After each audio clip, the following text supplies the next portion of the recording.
শ্রাবণ মানেই মেঘ, বৃষ্টি আর বাংলার লোকজ জীবনের এক চিরন্তন সুর। সেই সুরের নাম মনসামঙ্গল। যুগের পর যুগ ধরে শ্রাবণ মাস জুড়ে দেবী মনসার বন্দনায় মুখর হয়ে ওঠে অগণিত জনপদ। সিপাহীজলা জেলার মেলাঘরের রুদ্রসাগরের চারপাড়ে আজও দেশ ভাগের স্মৃতি বুকে ধারণ করে বেঁচে আছে সেই প্রাচীন ঐতিহ্য। একটি প্রতিবেদন।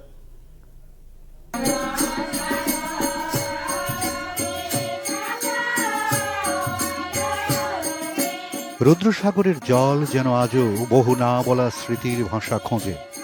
ঢেউয়ের দোলায় ভেসে আসে হারিয়ে যাওয়া এক নদীর নাম তিতাস।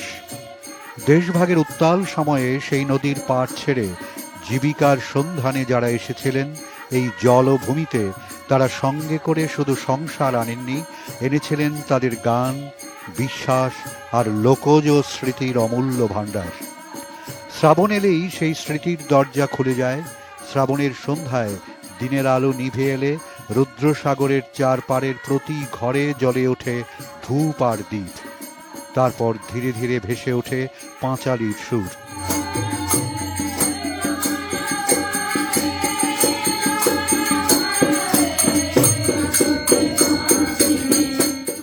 এই সুর কেবল দেবী মনসার বন্দনা নয়, এটি বাংলাদেশ, ত্রিপুরা, পশ্চিমবঙ্গ সহ বাংলা ভাষাভাষী অঞ্চলের লোকবিশ্বাস, ইতিহাস আর সাংস্কৃতিক উত্তরাধিকারের এক অনন্ত মহাকাব্য।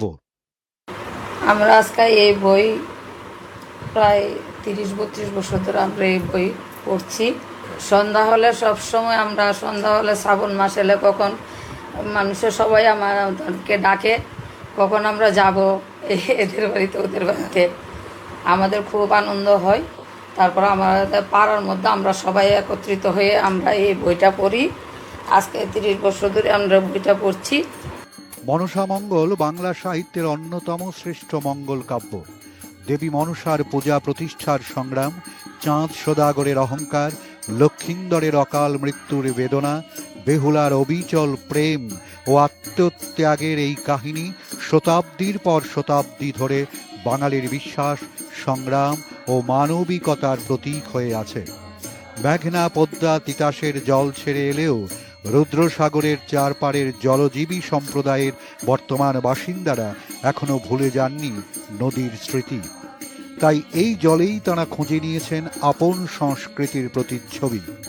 প্রজন্ম বদলেছে, ঘর বদলেছে, পাল্টেছে জীবিকার ধরন, কিন্তু শ্রাবণ মাস এলেই মনসা মঙ্গলের সুর যেন সবাইকে ফিরিয়ে নিয়ে যায় সেই ফেলে আসা জন্মভূমির কাছে, যেখানে স্মৃতি আর বিশ্বাস আজও সমানভাবে জীবন্ত।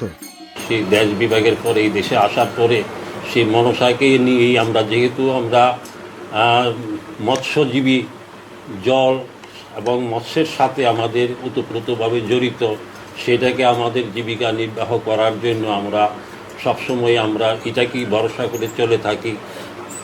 ভবিষ্যতে যাতে এটাকে কেন্দ্র করে আমাদের বাঁচার লড়াই চলছে। তারা যখন সে মাছ ধরতে যায়, মা মনসাকে স্মরণ করে, মা মনসাকে উদ্দেশ্য করে ভক্তি করে মাকে ডেকে তারা সেই রোজগারের জন্য সেই জলে তারা কর্ম করতে যায়। সেটাকে আমরা সেই আমাদের যে প্রাচীন সংস্কৃতি যে বা কৃষ্টি, সেটাকে বহন করার জন্যই আজকে আমরা মনসাকে নিয়ে, মা মনসাকে নিয়ে বৎসরান্তে মাসে শ্রাবণ মাসে আসলেই আমরা মা মনসার বই নিয়ে বাড়ি বাড়ি যাই। বছরের এই সময়টায় আজও রুদ্রসাগরের চারপাড়ে গঠিত হয় মনসামঙ্গল পুঁথি পাঠের একাধিক দল। অর্চনা দাস, রঞ্জিত দাস, রীনা দাস, কল্পনা দাসদের কণ্ঠে বেঁচে থাকে পরম্পরা আর উত্তরাধিকার। রাত গভীর হয়, কিন্তু থামে না তাদের পথ চলা। আজ এই উঠোন তো কাল ওই উঠোন। এক পরিবার থেকে অন্য পরিবারে পৌঁছে যায় পদ্মা পুরাণের বাণী। চলছে মনসামঙ্গল পাঠ। গভীর রাত পর্যন্ত চলবে এই পাঁচালির সুর। এই সুরে মিশে আছে দেশভাগের দীর্ঘশ্বাস, তিতাসের স্মৃতি, রুদ্রসাগরের জল আর বহু মানুষের অনাবিল বিশ্বাস। সময় পাল্টেছে, তারপরও নবপ্রজন্মের ছেলেমেয়েরা এখনো বুকে আগলে ধরে রেখেছে পূর্বপুরুষদের এই সংস্কৃতি। তাই বলা চলে রুদ্রসাগরের চারপারে মনসামঙ্গল শুধুমাত্র একটি ধর্মীয় আচার অনুষ্ঠান নয়, তা এই এলাকার সংস্কৃতিরও একটি বড় উদাহরণ। সিপাহীজলা জেলার মেলাঘর থেকে আমি অভিজিৎ বর্ধন, দূরদর্শন সংবাদ, ত্রিপুরা।